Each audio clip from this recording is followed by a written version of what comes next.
கர்த்தருடைய பரிசுத்த நாமத்திற்கு மகிமை உண்டாவதாக.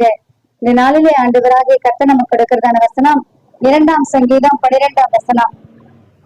குமாரன் கோபம் கொள்ளாமலும் நீங்கள் வழியிலே அடியாமலும் இருக்கும்படிக்கு அவரை முத்தம் செய்யுங்கள்.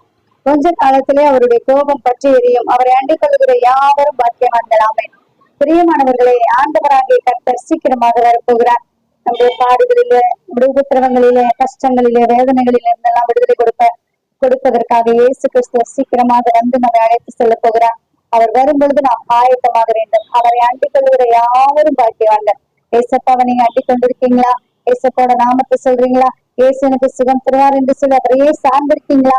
ஏசப்பா எனக்கு வெற்றி தருவார், என்னை வந்து அழைத்து செல்வான்னு விசுவாசித்துக் கொண்டிருக்கீங்களா? நிச்சயமாகவே கர்த்தர் உங்களை அவர் உங்கள் ஒவ்வொருவரையும் ஆண்டவர் பாக்கியவான்களாக பாக்கியவதிகளாக வைத்திருக்கிறார். பிரியமானவர்களை, அவர் அறியாதவர்களாக இருந்தால் இயேசுங்கிற நாமத்தை சொல்லுங்க.